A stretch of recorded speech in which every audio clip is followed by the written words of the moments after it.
আন্তর্জাতিক আদিবাসী দিবস উপলক্ষে শহীদ মিনারে চলছে আলোচনার সভা সহ নানা আয়োজন। এই বিষয়ে আরো জানাতে সেখান থেকে যুক্ত হয়েছেন সহকর্মী ইশরাত আইরিশ। ইশরাত, জানাবে যে শহীদ মিনারের যে কর্মসূচিগুলো রয়েছে, কি কি আয়োজন চলছে সেখানে এবং কারা কারা অংশ নিয়েছেন, তারা কি বলছেন? 1950 সালে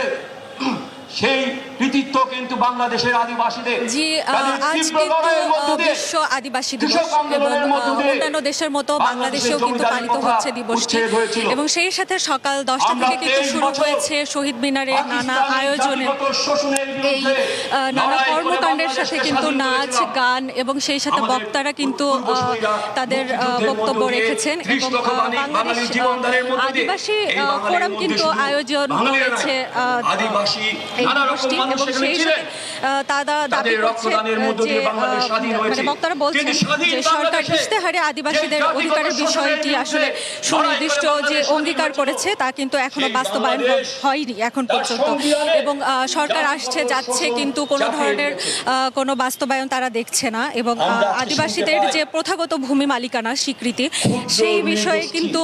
তারা কোনো ধরনের কোনো কার্যক্রম দেখছে না, এবং শুধু সাংস্কৃতিক কর্মকাণ্ডে অংশ নেওয়া ছাড়াও আরো যে ধরনের সুযোগ রয়েছে এবং তাদের যে বৈচিত্র্যপূর্ণ সমাজ গঠনের কথা তারা বলছে সেইগুলো কিন্তু তারা কোনোভাবেই এই স্বাধীনতার 54 বছরেও কিন্তু তারা তা দেখতে পায়নি। এবং তাদের এবারের মূল যে সুর, সেই মূল সুর হচ্ছে আদিবাসী জীবন ও ঐতিহ্যগত জ্ঞান সুরক্ষায় এগিয়ে আসা, এবং তারা কিন্তু বলছে যে আদিবাসীদের যে আপনি দেখতে পাচ্ছেন যে এখনো কিন্তু বক্তব্য রাখছেন, এবং আদিবাসীদের যে এই দিবস সেটি কিন্তু প্রতি দিবসের সাথে কিন্তু তারা পালন করতে চায়, এবং তারা বলছে যে পার্বত্য যে চুক্তি, পাহাড়ের যে শান্তি চুক্তি, সেটাও কিন্তু কোনো ধরনের কোনো তারা ব্যবস্থা নেওয়া দেখছে না, এবং সেই সাথে তারা আরো বলছে